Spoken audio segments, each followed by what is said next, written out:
Good morning to everyone. Today we are going to learn about the enterprise architecture and the SOA.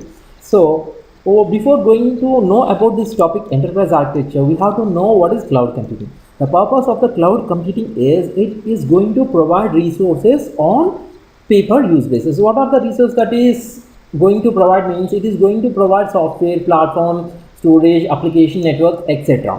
Okay, so if the number of customers are going to increase in the cloud, so it is difficult to manage. At the moment we go for the enterprise architecture. So enterprise architecture is used to clear the problems of cloud computing. So this enterprise architecture is describes a process of the organization to achieve its short term and the long term goals. Okay, so this enterprise architecture consists of totally four architectural layers. Okay, so the first layer will be the business architecture layer, second layer will be the data architecture layer, third layer will be the application architecture layer, and fourth layer is the technological architectural layer. So all these layers are combined to perform the operation of enterprise architecture. In the sense, the cloud computing problems are resolved with enterprise architecture. As this enterprise architecture,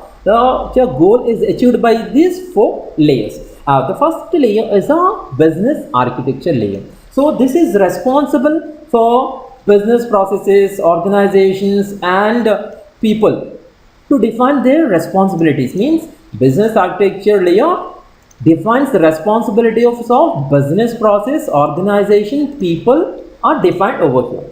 And coming to the data architecture, in the data architecture we are going to describe the structure of logical and the physical properties of the data are defined over here.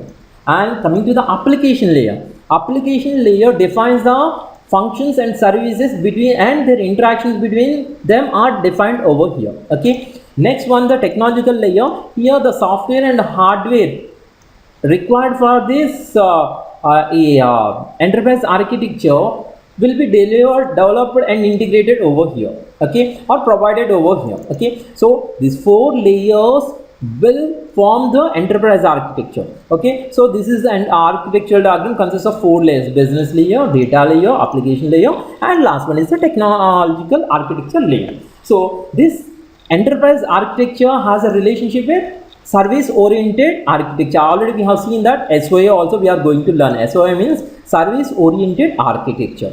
Okay, so this is a particular way of integrating in the SOA. We integrate in the enterprise architecture for our purposes. So we will see what is SOA. So SOA will provide the services from application components to the other components. Okay, so see here the definition. So it is a side of software design where services will be provided by other components by the application components using a network. Okay, so means we are going to use application components. These application components are going to provide services to other components by other components. Okay, the next one is, so if you go and see the architecture of service oriented architecture, SOA architecture, it consists of provider and consumer. The provider will provide the services. So many different services will be provided. For example, if you see the Google, it is going to provide the Gmail, it is going to provide the Google Drive, it is going to provide the Google Meet. Like that, these are the different services that are provided by the service provider, and these are consumed by the users. For example, me, I'm using the Google services, Gmail services, you are going to use the Gmail services. So if you go in detail of this architecture, this is a detailed architecture.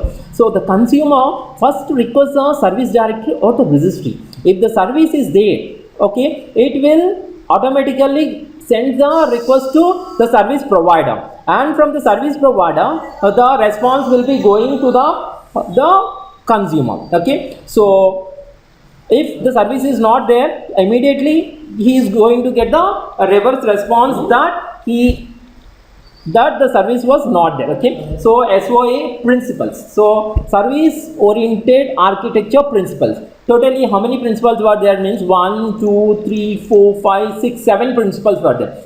So the first principle is standardized service contract. So this is specified with one or more document description. So this contract means, for example, if you are going to take one service, Gmail service. So for example, I will tell one constraint for this one, okay? On the contract, if you go and create a Gmail account, he will be giving 15 GB of space. If you want to use more than that, you have to accept his terms and conditions. That is a standardized service contract. And loose coupling. Okay, so in the loose coupling, so the one Gmail service is not going to depend on the Google Meet service. Okay, so and even though if depends also, it is loosely depends. Okay, so one service depends on other service is very less.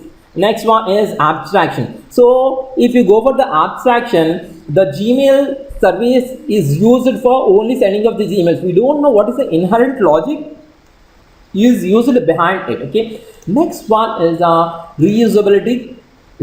Okay, the components and services can be reused, okay, for minimizing the development cost. Okay, next one is the anatomy. Anatomy means the structure of the SOA service. Okay, so here the logic is encapsulated. Okay, so here what we want to we'll learn is the services will be consumed by the consumer and will be provided by the provider. And this is nothing but the anatomy, structure of the SOA. Okay, so and the logic, inherent logic behind the service. For example, if you take the Gmail service, we say that the Gmail service is used to send the Gmail mail and receive mails. So we don't know what is the inherent code he has written for it. Okay, next one is the discoverability. Discoverability, we use the third party tools for discovering the things. Next one is the composability. So composability means new services can be added, new services can be removed for achieving the business goals. Means composability means we add new services that will be used for the business purpose, and the services which are not required and which are we feel that old, we will remove it from the registry. Okay, next one is the advantages. So whatever the services, Gmail services can be used by anyone. Okay, next one, easy maintenance. So the services are independent and easily modified without affecting the other services. Next one is platform independent. So whatever the service, Gmail service or Google Drive service, any service which is hardware or software independent, means if you take the hardware, Intel or Pentium, Pentium 4, Pentium 3, Pentium like this, the Pentium 3 and Pentium 4 can exchange the messages using the Gmail service. Okay, this is platform independent. Software independent means you can use the Linux to send the message to the Windows environment. Okay, next one is the availability. So if you send the request to anyone, so services may be available on a request. Okay, so if you request the cloud provider, we will provide the availability. Next one is the reliability. So the reliability concept is completed with debugging. Means if you take an application, okay, you can easily debug it. Okay, that is the purpose of reliability. Next one is the scalability. Scalability means you can run the services on different servers with a different environment, that may be the Linux environment or the Windows environment. Next one is the disadvantages of service oriented architecture.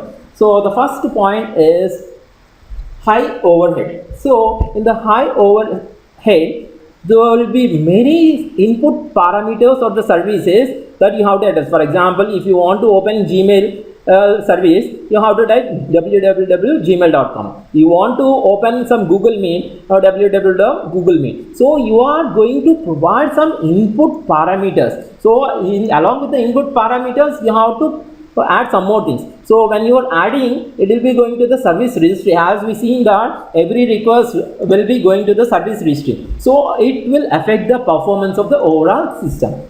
Next one is the high investment. So initially, if you want to create a service, it requires huge investment. Okay. Next, complex service management. So complex service management means one service can send a message to the other service.